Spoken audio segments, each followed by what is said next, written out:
I still hear it, that word, that laugh, that tone in his voice like I was nothing but a story to tell in a bar. Sometimes I think it hurt worse than a slap would have. I haven't slept right since. I keep seeing his face, the way he smirked at the camera, like what he was about to say was the highlight of his week. And all I could think was, that's me. He's talking about me. I didn't even know what TikTok was good for before that. Now I can't open the app without my chest tightening. Derek and I had been together almost 3 years. We weren't flashy. We weren't dramatic. We were familiar, comfort food kind of love. Netflix on Thursdays, dinners at his mom's, road trips with his friends. I thought I was safe. He remembered birthdays, kissed my forehead when I was sick, watched dumb reality shows with me even though he said they made his brain rot. I thought those things meant something. I thought I meant something. I met him when I was 21. He fixed my garbage disposal at a friend's party and made a stupid joke about being the plumber of my dreams. I rolled my eyes, but he followed it up with a genuine smile and an offer to walk me to my car. That was the beginning. I remember thinking, he's different. My last boyfriend thought basic decency was a gift. Derek seemed present, attentive. I didn't realize that sometimes the best manipulators are the ones who learn how to listen until they don't. It was a Tuesday when it happened.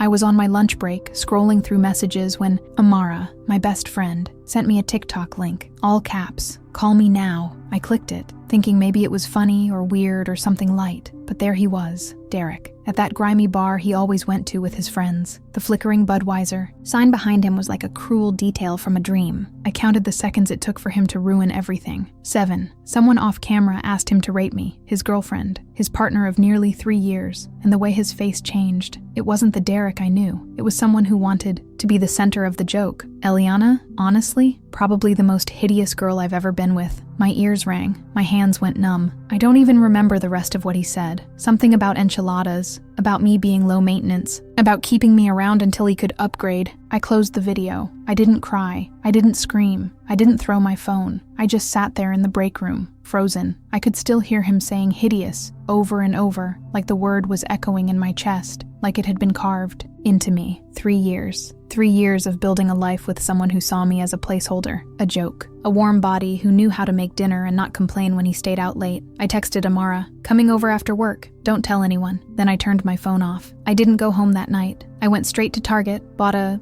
duffel bag, filled it with bare essentials, and drove to Amara's. Sat in her parking lot for 20 minutes trying to understand what had just happened. Played the video again. I couldn't stop myself. Every time I watched, a new detail stood out. His friends laughing, his arms slung around Xavier, the way he acted like I didn't exist, like I was just a punchline he'd been waiting to use, like I didn't matter at all. Amara didn't say much when I walked in. She just handed me a glass of that cheap rosé we used to drink in college and said, "You can stay as long as you need." That night, we made a checklist. Step 1, disappear. No confrontation, no dramatic goodbye, no closure for him to turn into another story. I blocked Derek on everything, changed my passwords, called out of work, told only my mom where I was. I didn't want pity. I wanted silence. By midnight, Derek had already texted 7 times. "Hey, what do you want for dinner? Still coming over tonight?" Like nothing had happened. Like I hadn't seen the full video. Like it hadn't racked up thousands of views. I kept refreshing the post. It was still there. Still live. Still public. Still real. I watched people comment things like "savage bro" and "she's probably crying RNLOL." I wasn't. Not yet. But something in me had shattered. Quietly. I stayed quiet through Wednesday and Thursday. Derek never mentioned the video. Never apologized. He just kept texting like I was overreacting. Like I'd imagined the whole thing. But the views kept rising. 177,000 by the time he finally took it down Thursday night. Too late. It was screen recorded. Circulating. Everyone in our circle had seen it. His damage was done, and I had officially disappeared.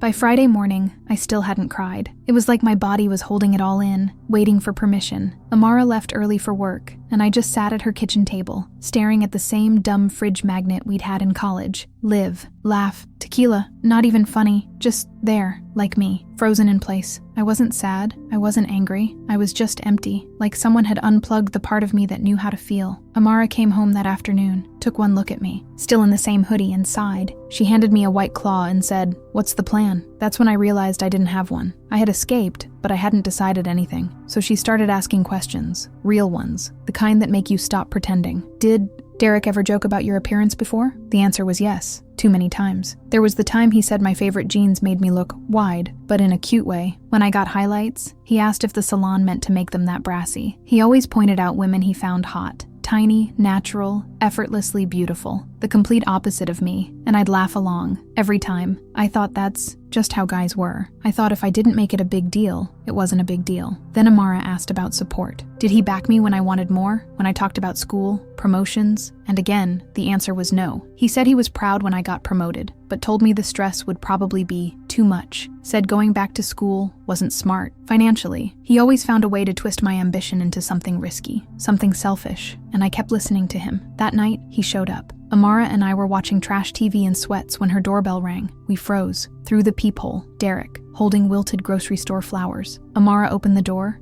just enough to block him from seeing inside. I stayed out of sight. I could hear his voice, cracked, desperate, asking for 5 minutes. He said he hadn't eaten, hadn't slept, said he'd do anything. Amara said, "She doesn't want to talk to you." Then she shut the door. A few minutes later, we found a letter under the door, 8 pages, front and back, tear-stained. I read it twice. He said he was drunk, said his friends pressured him, said he was insecure and scared I'd leave him, said I was the best thing that ever happened to him and he didn't deserve me. That last part might have been true, but it was too late. The apology was soaked in excuses. I almost texted him, I really did. That's how twisted grief can get. He broke me, and I still felt guilty for not answering. But then, Amara's Wi-Fi went out, blessing in disguise, and we started going through my old photos. And that's when it hit me. In every picture from the past year, I was looking at him like he hung the moon, and he was looking at his phone, or off to the side, or making a dumb face. He never looked at me the way I looked at him. The next morning, my brother Miguel called, said Derek had shown up at his apartment at 7 a.m., asking if he knew where I was. Miguel told him if he came back again, it'd be a different kind of conversation. I laughed when he told me, but inside, I felt sick. Derek wasn't giving up. He wasn't respecting space. He was making himself the victim in a story he created. And I was done being in it. So I sent a text. Simple. Final. I need space. Please stop contacting me, my friends, and my family. I'll reach out if I'm ready. Sent it.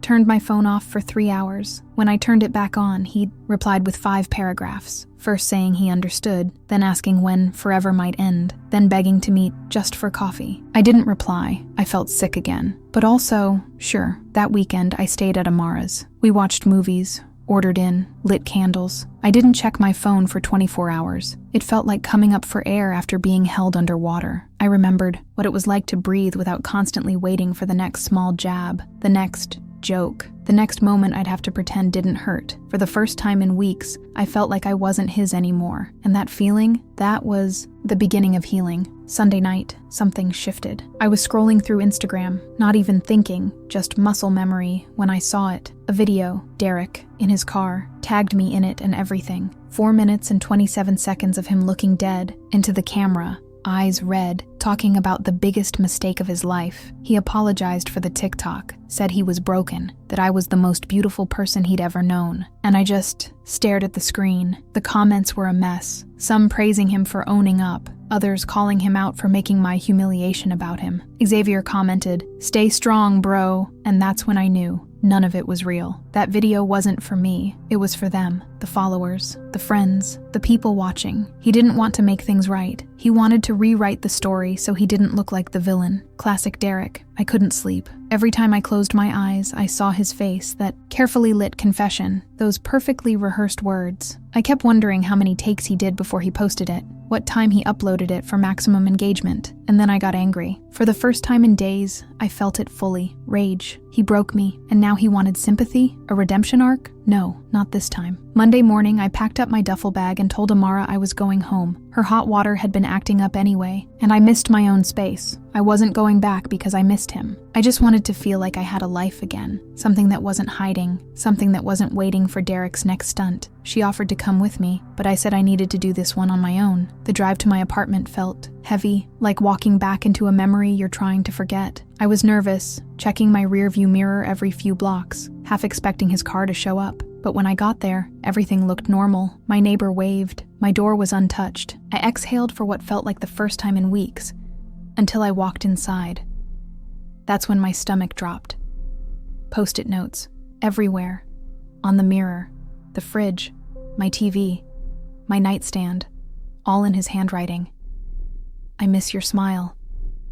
Remember? Our first kiss here? Our Netflix queue misses you. I can't sleep without you. He still had a key. My skin crawled. I checked every closet, every corner. He wasn't there, but his presence was, and it made me feel sick. I called my landlord immediately and asked to change the locks. That night, I ripped every note down, one by one, tiny pieces, flushed some, burned a few in a candle just to feel something. It was petty, but also, it was necessary. I wasn't going to live in a shrine to a relationship that turned into a public joke. I needed to cleanse the space, make it mine again. The silence after I was done was heavy, but it was mine, not his. Tuesday morning, someone knocked on my door. My heart jumped, but it wasn't Derek. It was Xavier, of all people. He stood there awkwardly, holding a coffee and shifting from foot to foot. Can we talk? I crossed my arms. He started rambling, said Derek was not doing well, that he just needed 5 minutes. I didn't answer, just stared at him until he got to the part he really came for. He didn't mean it, Eliana. You know how guys talk when they're drunk. That sentence broke something in me. I said, no, I don't, because the kind of guy I want doesn't talk like that about the person he's supposed to love. Drunk or sober. Xavier looked ashamed, maybe for the first time. I thanked him for stopping by. Then I closed the door. Not angry, just done. Fully, completely done. That night I went through my phone, deleted every photo of Derek, archived the texts, blocked his number again. He kept finding new ones. I packed up his hoodie and Xbox controller into a box, not ready to throw it out yet, but didn't want to see it either. Then I ordered dinner from the spicy Thai place he always complained about, sat in my favorite hoodie, ate it while watching zombie shows he always said were too much. And you know what? I slept. Fine. I thought I was done hearing from him, but Wednesday morning, another text came in, from a new number, of course. It's Derek. Please don't block this number. I just need to know one thing. Did those 3 years mean anything to you? For a second, I froze. I stared at the screen like it might vanish if I blinked, and then the wave hit me. 3 years. Inside jokes. Lazy Sunday mornings. Birthday surprises. And now, this. I didn't reply. I added the number to my blocked list and went back to pouring my coffee. But that question echoed in my head all day. Did it mean anything? The honest answer? It did. And that's what made it worse, because I loved him. I believed in us. I gave pieces of myself to him I didn't give anyone else. And in return, he gave me a viral video where he called me hideous. That's not a mistake. That's betrayal. Later that day, I did something I hadn't done in almost a month. I made a plan. Not a plan to hide, not a response to Derek. Just a day for me. I got coffee, walked through the park, didn't check my phone for hours. It felt strange, like I'd forgotten how to be a person without bracing for a message, a knock, a comment from someone who saw the TikTok. But for once, I was just Eliana. No hashtags, no story. That piece didn't last long. I opened Instagram just to post a photo of the sky and saw Derek's profile picture had changed. It was us, from his cousin's wedding. Me smiling, my head on his shoulder. I physically recoiled, like I'd been slapped. Why? Why now? Why use that photo? What was he trying to prove? That he missed me? That he still owned part of our narrative? I felt violated all over again. The next few days were blurry. I kept busy, cleaned, read, sorted through drawers I hadn't touched in months, found an old bracelet he gave me for our first anniversary and debated throwing it out. Instead, I shoved it in the back of a shoebox. Some pieces of the past don't deserve ceremony. They just need to be forgotten. Like the memory of the first time he called me sensitive for crying during a movie. Saturday morning, I went to Target, my emotional support store. I needed new sheets. The gray ones I had were his favorite, not mine. He said they brought out the blue in his eyes. I stood there for 15 minutes debating between sage green and terracotta, and just as I picked one up, I felt someone watching. Me, I turned. A woman I didn't recognize, mid-30s maybe, nervous energy. She walked over. Sorry, she said. Are you the girl from the TikTok? My stomach dropped. I couldn't speak. She kept going. Said she commented something mean when the video first came out. But then she saw Derek's apology. Said she realized it wasn't funny, that it was bullying. Cyberbullying, she called it. Her words, not mine. I nodded, said thanks, told her I had to go. Then I speed walked to checkout and sat in my car for 20 minutes, shaking. That moment hit different, because I realized this isn't just my story anymore. To some people, I'll always be the girl from the video, and that made me angry, not sad, angry. I wasn't just heartbroken anymore. I was furious. Furious that Derek turned me into content. Furious that strangers thought they had a say. Furious that the worst thing I've ever experienced became a punchline for people I'll never meet. So I made a list, a real one. In my notes app, 6:13 a.m., Sunday morning. Things I was going to do for me. Cut my hair. Join the kickboxing class Amara keeps talking about. Apply for that certificate I kept putting off. Redecorate my room. Download a dating app. Not to use yet, but just to remember I could. By 11 a.m., I had already crossed off the first one. walked into Supercuts, told them to take off 7 inches. Just like that, the stylist kept asking if I was sure. I said yes. I didn't tell her what each snip meant. I didn't say out loud that it was for every time he said I'd look hotter with straighter hair, or how guys don't like girls with thick eyebrows, or when he laughed at how loud I laughed. When she spun me around, I barely recognized myself. And for the first time in weeks, I smiled and meant it. I posted a selfie with the caption, "New month, new me." By Monday, I was crossing off item number 2 on my list, kickboxing. Amara practically dragged me there at 6:45 a.m., and I was half convinced I'd collapse before we even started. But the second the music kicked in and the instructor started yelling combinations, something in me unlocked. I wasn't thinking about Derek. I wasn't thinking about anyone, just breathing, punching, sweating. Every jab felt like an exorcism. Every kick felt like taking a piece of myself back. I walked out of that class sore and shaking, but I felt powerful, like I'd tapped into some version of myself I forgot existed. I checked my phone and saw 3 missed calls from random numbers. Derek, still trying, still not getting it. I didn't even flinch. Just put my phone in my bag and told Amara, "Next class is Thursday, right?" She high-fived me like I'd won something. Maybe I had. Tuesday, I tackled item number 3, the digital marketing certificate. I'd talked about it forever. Derek always said it was a waste of money, and what's the point when you already have a job? But that day, I opened my laptop, filled out the application, and hit submit. I stared at the confirmation screen for a full minute, half expecting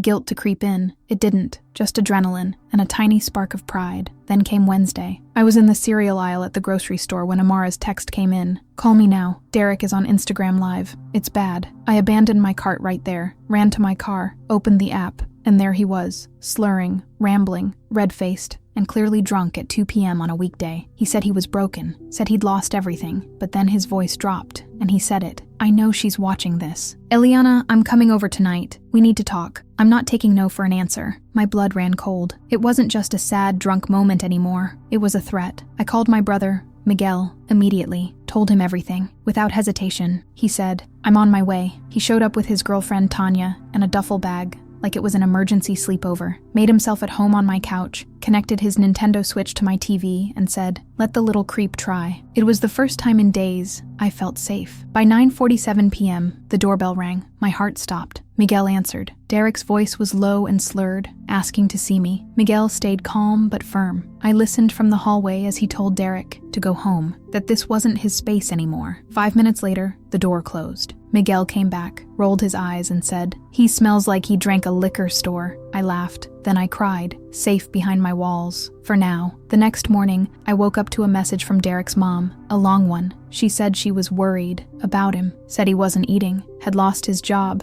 that he needed help, and maybe, just maybe, I could be the one to talk him through it. I stared at the screen, floored. There it was again. The emotional burden. The expectation that I should save the person who broke me, like I owed him my empathy after everything. I showed the message to Miguel. He rolled his eyes and said, "You are not his rehab." And he was right. I replied once, short and firm. "I'm sorry Derek is struggling, but I'm not responsible for his healing. Please encourage him to seek professional help." She replied instantly. "He made a mistake. Everyone deserves forgiveness, but some mistakes don't deserve a second chance. Some mistakes show who someone really is." That night, something unexpected happened. I was scrolling through TikTok just to distract myself when I saw it. A video from Franklin, one of Derek's friends, the same guy who was laughing in the original TikTok. The caption hit me in the gut. "When your friend humiliates his girlfriend and you finally call him out." I clicked, watched in shock as Franklin explained how he'd been complicit in Derek's behavior. Not just with me, with others. He ended the video with, "Eliana, if you see this, I'm sorry. We all failed you." I sat there, phone in, hand, tears rolling silently. Not because I forgave them, but because for the first time, someone admitted it, really admitted it. No excuses, no deflection, just truth. That night, I slept better than I had in weeks. Not because everything was fixed, but because someone finally told the truth out loud.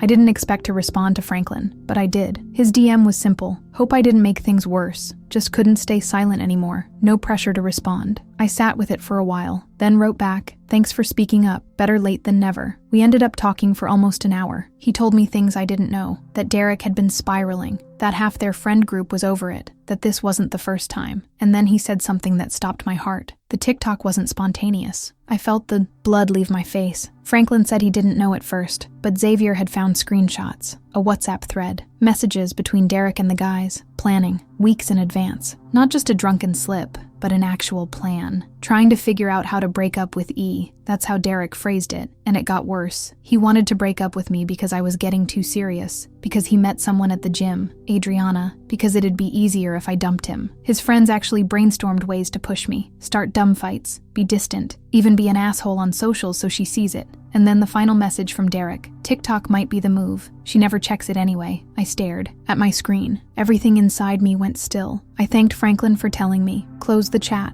then sat there for hours, just processing. I wasn't just collateral damage. I was the target. He wanted to break me publicly so he wouldn't have to be the bad guy. And when it backfired, when I disappeared instead of confronting him, he panicked, played the victim, made apology videos, all while still texting Adriana. Franklin saw them together at Chipotle that same week. I couldn't sleep that night. I kept going back to that moment, sitting in the break room, watching the TikTok for the first time, thinking it was just drunk, cruel honesty. But it wasn't honesty. It was strategy, calculated, performed, for views, for laughs, for pity. I didn't even know what betrayal could feel like until I realized it had been planned. Not a mistake, not a slip, a setup. Sunday morning, I made a decision. After 37 days of silence, I was going to talk to Derek, on my terms, not for closure, not for forgiveness, but because he needed to hear me. I texted him from my real number, short and cold. We need to talk. Today, Java Hut, 2 p.m. Don't be late. He responded in seconds. I'll be there. Thank you, Eliana. I love you. I stared at the words. Love. I wanted to laugh. I got there 20 minutes early, secured the back corner table, tactical, ordered a chai I had no intention of drinking, practiced what I wanted to say in my head on repeat. My hands were shaking, but I felt steady inside. Then he walked in, showered, shaved, wearing the blue button-down I gave him last year. For 1 second, my heart flipped. Then I remembered everything, and the flip turned into steel. He sat down, tried to start with a monologue, apologies, rambling. I miss you.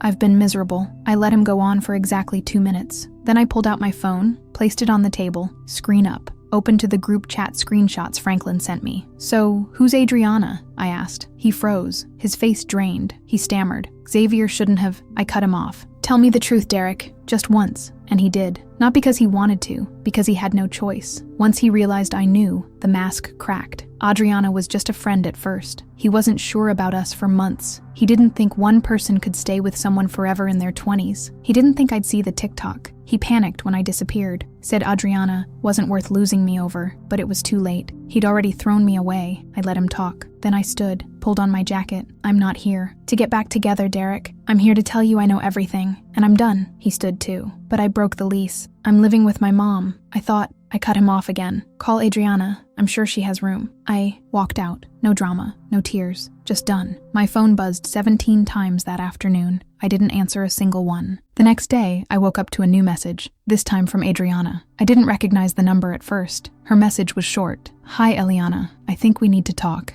Derek's been telling me one story, and you another. I just stared at it. I didn't know whether to laugh, scream, or throw my phone across the room, but curiosity won. I replied, where and when? We met that afternoon at a quiet coffee shop near my place. She was nervous, so was I. But the moment we sat down, it felt like two people trading war stories. Turns out she hadn't known about me until 2 weeks after the TikTok. He told her I was a crazy ex who couldn't let go. She'd seen his apology video and thought he was just a hurt guy healing. I showed her the screenshots, the group chat, the timeline. Her face turned to stone. She whispered, he told me he was in love with me the same day he texted you that. He'd wait forever. We talked for 3 hours, compared notes, matched stories. The lies unraveled so fast it was almost laughable. He told her I cheated, told me she was a client from the gym. He lied so smoothly it was like a second language. And yet, Adriana was kind. She wasn't defensive. She wasn't angry at me. She was angry at him. And maybe, in some strange way, that conversation helped both of us move on. Before we left, she hugged me. She said, I don't know what I expected, but you're not what he made you out to be. I smiled. Neither are you. We followed each other on Instagram. Maybe we'll get that drink next month. Maybe we won't. But it was something. A little thread of solidarity in a story filled with betrayal. And it reminded me that sometimes, the people you think are rivals aren't enemies at all. They're just collateral. That night, I did something symbolic, something I'd been avoiding. I unblocked Derek on Instagram, just to look. His latest story was a black screen with glimpse of us playing. So on brand. The caption said, sometimes you don't know what you have until it's gone. His profile picture was still us. His most recent post was a throwback to our 2nd anniversary. I stared at it, then exited the app and blocked him again, for good. The next morning I changed my number, told my landlord Derek was never to be allowed into the building again. called the digital marketing program and confirmed my spot. Paid the deposit. It felt final, like I was closing the door on something that never deserved to be left open. Amara bought me cupcakes to celebrate. Miguel made a toast at dinner, to the trash taking itself out. We laughed until we cried. That night, I lit a candle, cleaned my apartment, put on a playlist that didn't remind me of anything. I finally took down the last photo of Derek, not because it hurt to look at, because it didn't anymore. It just felt out of place, like a piece of clutter I'd outgrown. I placed it in a shoebox with the others, labeled it past, put it in the back of my closet, not erased, just done. The next day,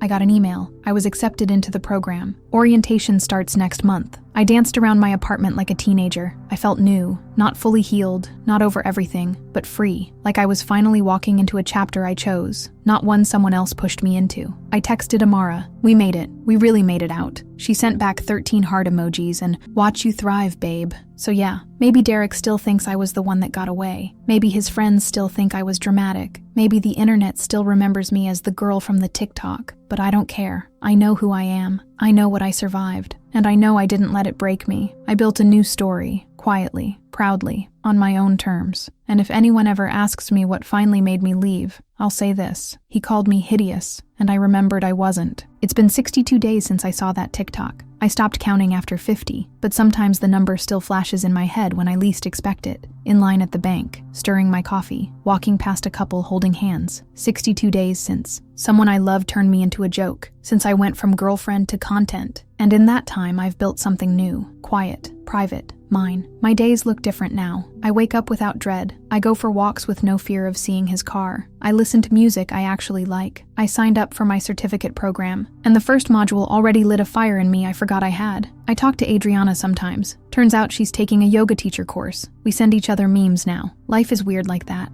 Shared pain turns into strange connection. Miguel came by last weekend with Tanya. We grilled on my tiny balcony and played cards until midnight. No drama, just laughter, normalcy. At one point, Miguel asked if I ever heard from Derek again. I told him no, not a single message, and that was the truth. I think he finally got it, that the door isn't just closed, it's bricked over, bolted, and covered in fireproof glass. But even if he had reached out, I wouldn't have answered. There's nothing left to say, no explanation that could fix what was deliberately destroyed. You don't humiliate the person you love to avoid being uncomfortable. You don't call her hideous on the internet and then cry when she walks away. You don't plan a breakup and expect grace when it blows up in your face. That's not love, that's cowardice. Sometimes I still hear the laugh, the one from the video, that sharp, smug sound that told me exactly who he really was. It used to sting. Now it reminds me what I walked away from. It's like a tattoo you hate. You can't erase it, but it becomes part of your story, a reminder of how much it took to survive, of how I almost stayed small for someone who never saw me clearly. I look at myself differently now. I notice how kind my eyes are when I smile, how strong my legs feel walking home from kickboxing, how I speak, softer to myself, how I'm learning to stop apologizing for existing. I used to shrink in relationships. Now I take up space. I ask for what I want. I don't settle for crumbs. That version of me who stayed quiet for years, she deserved better. And now she has it. The old me would have needed an apology to move on. This version doesn't.